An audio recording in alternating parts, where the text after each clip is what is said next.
Assalamu alaikum everyone. So today I'm going to be continuing the tafsir of Surah Yusuf, and in this video I'll be doing from ayahs number 4 to 6. So let's get started. Bismillahir Rahmanir Rahim. So starting with ayah number 4. Iskala Yusufu li abihi ya abati inni ra'aytu ahada ashara kawkaban wa shamsa wal kamara ra'aytuhum li sajidin. And the translation of it is that call to mind when Yusuf said to his father, "My father, I saw in a dream 11 stars and the sun and the moon. I saw them prostrating themselves before me." So let's read the tafsir. Prophet Yusuf alayhi salam mentioned his dream to his father, Prophet Yaqub, son of Prophet Ishaq, who was the son of Prophet Ibrahim alayhi salam. So a family of prophets. Abdullah bin Abbas stated that the dreams of the prophets are revelations from Allah. In the dream of Prophet Yusuf alayhi salam, 11 stars represent his brothers and the sun and the moon represent his parents. The dream of Prophet Yusuf alayhi salam became a reality 40 years and some say about 80 years later, when Yusuf alayhi salam raised his parents to the throne while his brothers were before him, and they fell down in prostration. Yusuf said to his father, "O my father, this is the interpretation of my dream. My Lord made it come true." So let's move on to the next ayah, which is ayah number 5. It says, Kala ya bunayya la taksus ru'yaka ala ikhwatika fayakidu laka kaida inna shaytana lil insani aduwwun mubin. His father said, "My son, do not relate your dream to your brothers, lest they hatch a plot to harm you. Indeed, Satan is man's open enemy."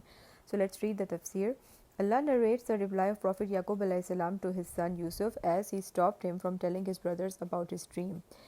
He feared that if Yusuf narrated his vision to them, they would envy him and conspire evil plots against him. So Prophet Yaqub alayhi salam knew his sons, and that's why he stopped his son Yusuf alayhi salam from telling his dream to his brothers. Now the last ayah for today is ayah number 6, so let's read that.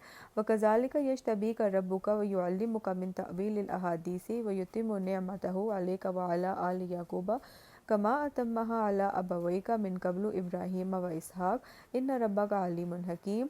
And as you have seen in the dream, so will your Lord choose you for his task, and will impart you the comprehension of the deeper meaning of things, and will bestow the full measure of his favor upon you and upon the house of Yaqub, even as he earlier bestowed it in full measure upon your forefathers Ibrahim and Isaac. Surely your Lord is all-knowing, all-wise. So let's read the tafsir. Allah says that Yaqub said to his son Yusuf, "Just as Allah chose you to see the 11 stars, sun and moon prostrate before you in vision, he will choose you and assign you to be a prophet from him.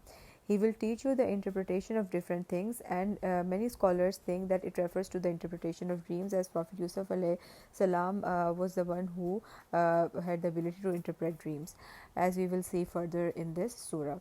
So that's all for today. Inshallah, I will continue further with this surah. Fi amanallah.